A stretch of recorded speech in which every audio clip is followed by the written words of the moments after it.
जादुई टीवी। सुनो, तुम्हारे बाबूजी तो कब के गुजर गए। अब उनका जो सामान है वो पड़े पड़े कबाड़ा हो रहा है। बेच ही दो, कुछ पैसे आ जाएंगी। बात तो सही है। अगले संडे फुर्सत में यही करेंगे। अगले संडे रोहित सारा सामान कबाड़ी को घर बुला के दे देता है। तभी उसकी नजर बाबूजी की पुरानी टीवी पर जाती है, जो इतने सालों तक कूड़े में पड़ी थी, फिर भी चमचमा रही थी। टीवी तो देखो, जैसे एकदम नई हो।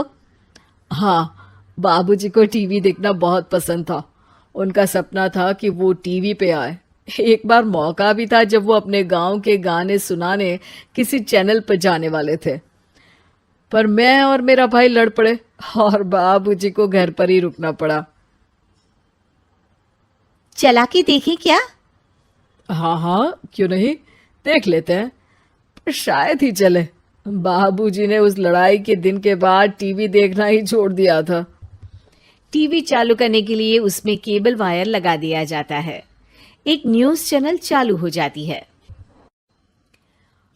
स्वर्ग की सीढ़ी के रास्ते हैं तीन, तीनों के तीन रास्ते हैं संगीन।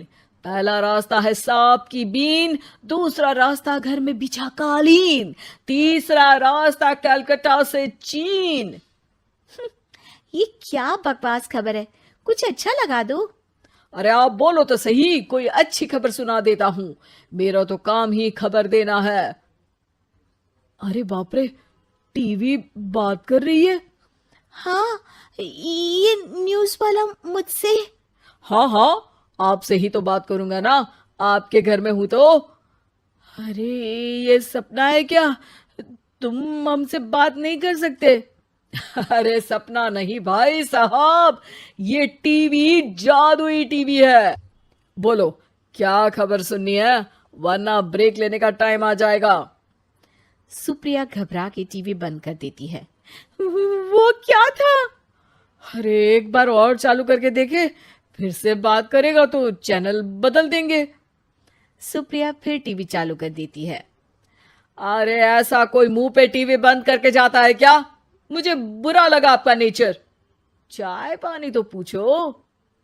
सुप्रिया टीवी के बटन से चैनल बदल देती है। अब टीवी पर एक फिल्म चल रही है। अरे ये तो सूर्यवंशम है ना?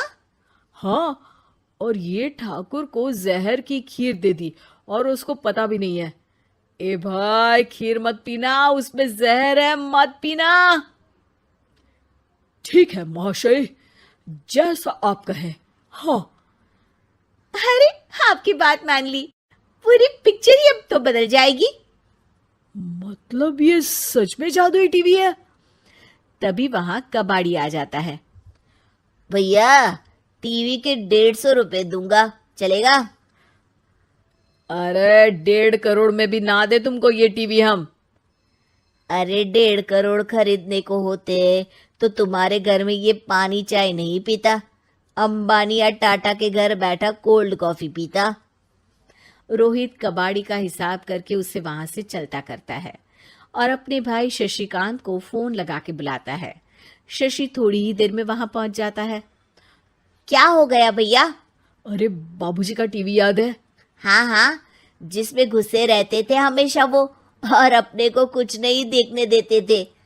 अरे वो अब जादुई टीवी बन गया है। भैया, आपकी बकवास करने की आदत अब तक नहीं गई। अरे आपके घर में बच्चे हैं, अब तो बड़ों जैसी बात करो। रोहित जाके टीवी चालू कर देता है। टीवी पर एक जादू का शो हो रहा है जिसमें एक जादूगर है। अब मैं अपनी टोपी में से कबूतर निकालूंगा। श्रिंग ब्रिंग शरिंग बम फोपा फुफी फुफा बाउ। टीवी से कबूतर निकलता है और शशिकांत के सर पर आकर बैठ जाता है। भैया, ये क्या हो रहा है? भैया इसे उड़ाओ। ए कबूतर, जा जा, कबूतर चल निकल। अब मैं टोपी में से सांप सुनते ही शशिकांत कांप जाता है और भाग के टीवी बंद कर देता है। भैया सॉरी भैया, मैं समझ गया ये सच में जादुई टीवी है, पर एक बार और ट्राई करते हैं। पर भाभी, कोई दूसरा चैनल लगाओ। हाँ, जिसमें डर ना लगे। सुप्रिया टीवी चला देती है और न्यूज लगा देती है। अरे कितने दिनों बाद मुझे याद आया, बताइए क्या खबर सुनाओ। और ये नया आदमी कौन है? ये मेरा भाई है शशिकांत। ओह यस, वही है ना जिससे तुम लड़ लिए थे किसी बात पे, और तुम्हारे बुढ़ाओ पिताजी गुस्सा हो गए थे और टीवी को संन्यास दे दिया था। हैं? तुमको कैसे पता ये सब? इस टीवी में रहने वाले आदमी से लेकर कबूतर तक को तुम्हारे बाबूजी और तुम्हारी बातें पता है, इसलिए तो ये जादुई टीवी है। ये टीवी क्या कर सकती है वैसे? तुम जो मांगो दे सकती है। कहानी बदल सकते हो, खबर बदल सकते हो, कोई चीज मांग सकते हो।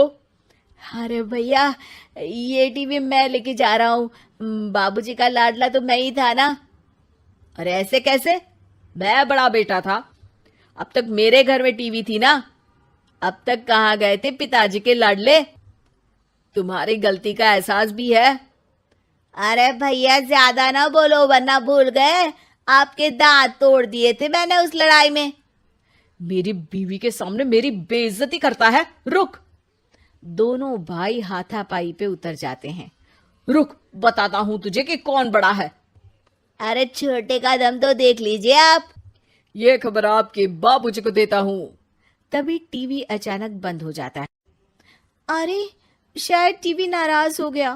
और लड़ लो, आए बड़े खली बनने। टीवी से एक तेज रोशनी निकलती है और टीवी में बाबूजी दिखाई देते हैं। बाबूजी आप? इतना चकरा क्यों रहा है? अपने बाप को नहीं पहचानता क्या? ये तो ऐसा ही है बाबूजी। प्रणाम बाबूजी। अरे चुप कर, तुम दोनों ही उल्टे हो। तुम्हारी वजह से मैंने टीवी में आने के सपने को छोड़ दिया, तुम्हारी लड़ाई की वजह से। और तो और, जितना मैं अपनी बीवी को नहीं देखता था उतना टीवी को देखता था, वो भी छोड़ दिया तुम दोनों की लड़ाई की वजह से। और अब मरने के बाद जब मैंने टीवी को जादुई टीवी बना दिया तो भी तुम इसका फल लेने की जगह लड़ रहे हो। अरे तुम तो लायक ही नहीं हो। अब तुमको बाबा जी का ठुल्लू भी नहीं मिलेगा। बाबूजी चले जाते हैं। टीवी बंद हो जाता है। रोहित और शशिकांत गिड़गिड़ा के टीवी के सामने हाथ जोड़ के बाबूजी को बुलाते हैं, पर टीवी सिर्फ धुआं निकालता रहता है।